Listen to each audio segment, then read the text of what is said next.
विश्वमोहनं हरिधरीश्वरम् आराध्य पादुकं हरिविमर्दनं नित्यनर्दनं हरिहरात्मजं தேவமாஸ்ரயே.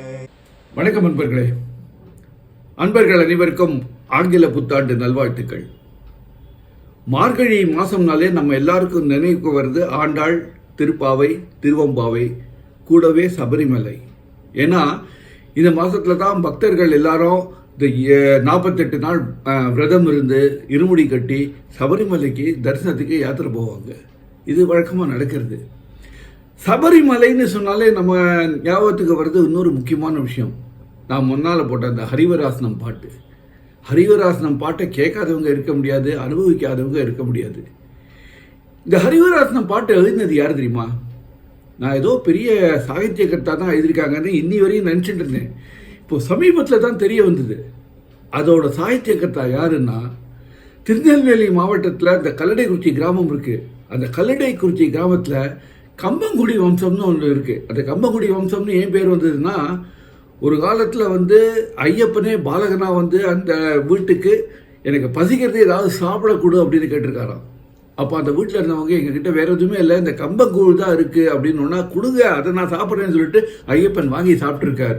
சாப்பிட்டு ரொம்ப ஆனந்தமாக திருப்தியாக நான் இனிமே உங்கள் வம்சத்துக்கே அடிமை அப்படின்னு சொல்லிட்டு போயிருக்காரு. அந்த வம்சத்தில் வந்த குலத்து ஐயருங்கிறவர் 1920ஆம் வருஷம் சபரிமலையில் சுவாமியை தரிசனம் பண்ணிட்டு இருக்கும்போது அவர் மனசில் தோன்றின பாட்டு தான் இந்த ஹரிவராசனம் பாட்டு. அதை அவர் சாஸ்தா திருட்டு அப்படின்னு அவர் பிரசுரித்த ஒரு புக்கில் கீர்த்தனையாக பிரசுரம் பண்ணியிருக்கார்.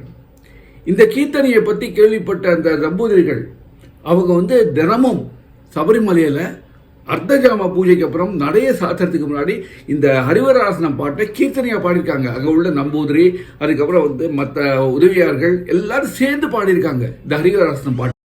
1975ஆம் வருஷம் தேவராஜன் மாஸ்டர் இசையில சுவாமி ஐயப்பன் அப்படின்னு ஒரு சினிமா வந்தது.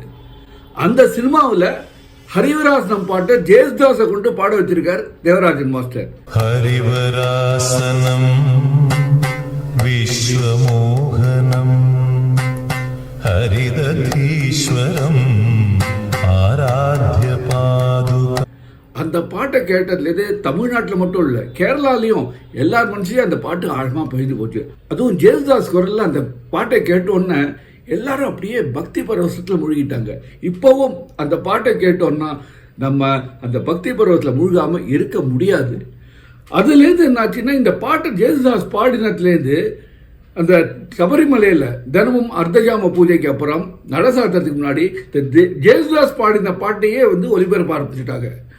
இந்த நம்பூதிரி மற்றவங்களும் பாடிட்டு இருந்தாங்கல்ல, அதை நிறுத்திட்டு ஜேசுதாஸ் பாடின இந்த பாட்டையே அதை ஒலிபரப்ப ஆரம்பிச்சுட்டாங்க. அது ரெகுலராக நடந்துட்டு இருக்கு, இன்னி வரையும் நடந்துட்டு இருக்கு. இப்போ சமீபத்தில் கூட ஏதோ ரீரெக்கார்டிங் பண்ணியிருக்காங்க, ரீரெக்கார்டிங் பண்ணிட்டு ஒலிபரப்புறாங்கன்னு கேள்விப்பட்டேன்.